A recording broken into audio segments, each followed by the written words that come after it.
তোমার ভগবতীর ঘাটকে দাঁড়াবে। তুমি পানির কান্ডারে হয়ে তোমার অধম ভক্তকে তুমি ভগবতী পারে করে দিবে, প্রতিজ্ঞা করলে। তুমি যেমন ভগবান হয়ে আমার মতো ভক্তি যেমন চরণ ধরিত করেছ, আমিও ছাড়ব না।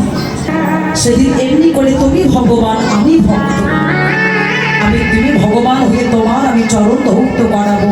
সেই কলি জীবের মাঝে আমি প্রতিজ্ঞা করলাম। ভগবান ডেকে বললো, ভোলা কথা দিলাম, আমি ভগবান হয়ে তোকে কথা দিলাম তোর মনোবাসনা পূর্ণ করবো। সেই দিন যেদিন ঐশ্বর্য পরিত্যাগ করে, রাজ প্রাসাদে পরিত্যাগ করে, স্থানা মাখনে পরিত্যাগ করে, মহা ফাল্গুনী পূর্ণিমা তিথিতে যেদিন আমি গৌর হয়ে যাব, সেদিন আমি ভগবান, তুই ভক্ত, তোর মনোবাসনা পূর্ণ করবো।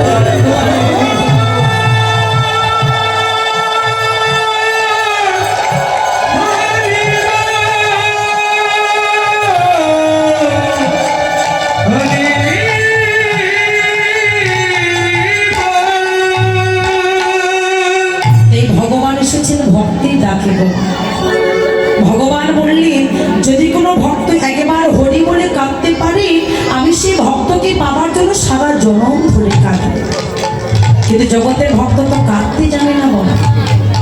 আমরা তো কাঁদতে জানি না। আমরা তখনই কাঁদি যখন আমাদের অভাব আসে, যখন আমাদের দুঃখ আসে, যখন আমাদের বিপদ আসে, ছেলে বোমা লাঠি ঝাঁটা মারি, তখন ওই ভগবানের চরণে কেটে বলি, তুমি ছাড়া আমার আর কেউ হয় কি বাবা। তাই তো অভাবে বললে কাঁদিবি, দুঃখে পড়লে কাঁদিবি, বিপদে পড়লে কাঁদিবি। এটা ভক্তের নীতি নয়। যারা প্রকৃত ভক্ত তারা কখনো শুধু অভাবে পড়লে কাঁদে না গো, দুঃখে পড়লেও কাঁদি, আবার সুখেও কাঁদে। আর প্রভুকে ডেকে বলে, প্রভু তুমি ভালো। যারা প্রকৃত ভক্ত তারা তো শুধু নিজের চিন্তা করে না, প্রভুর চিন্তা করে। ভগবান বলে, যে ভক্ত আমার চিন্তা করে, আমি সেই ভক্তির চিন্তা করি। আমরা কার চিন্তা করি? সংসারের চিন্তা। তো যত সংসারের চিন্তা করবি তত তোমাকে কাঁদতে হবে বাবা। ভাবছো বসে চলবে কিছু? তুমি ভাববার কে? তোমার ভাবনা যে ভাবছি তুমি ভাবো তাকে। আমরা বাণীগুলো সবাই শুনি, মনে মনে রাখি না কেউ, করিব। এই জন্য কীর্তনটা ভালো করে শুনতে হয় না। কেননা এই কীর্তন শোনা মানে কি জানো না? অমানুষ থেকে মানুষ হওয়া যায়, অভক্ত থেকে ভক্ত হওয়া যায়, অচৈতন্য জীবী হৃদয় চৈতন্য জেগে যাবে যদি কোনো ভক্ত একবার চিত্তকে নিবেশ করে কৃষ্ণ কথা শ্রবণ করে।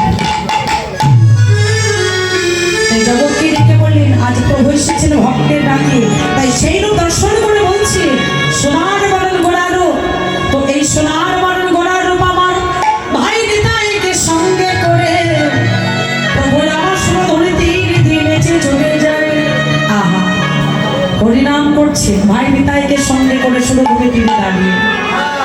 তো প্রভু যখন হরিনাম করছে, শুধু ভাই নিতাই নয় বাবা, সঙ্গে অনেক ভক্তগণ আছে। এই যেমন ভক্তগণ এসেছে, আজ এই ভক্তগণকে সঙ্গে করে প্রভু আমার হরি তোরা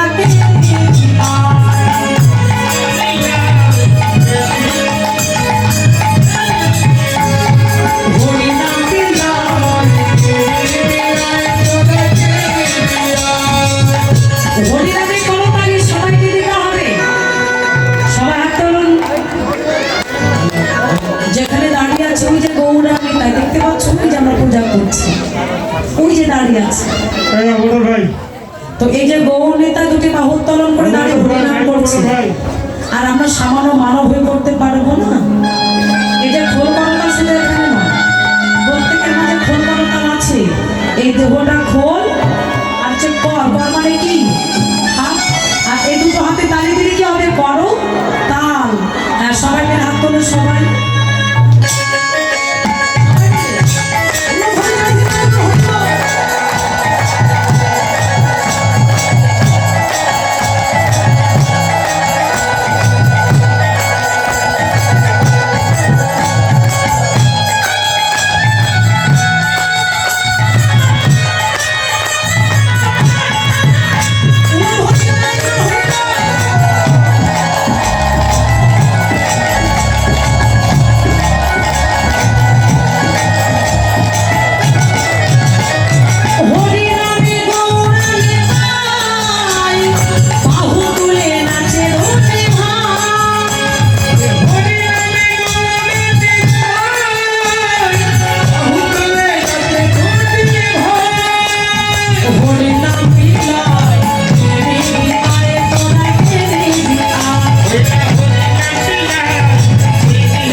এসে বলো নিতাই চাঁদ কি, গৌর চাঁদ কি, সবাই দিয়েছেন কি, হয়েছে কি, সেবা করেছেন কি, আপনাদের ঘুম পাচ্ছে কি?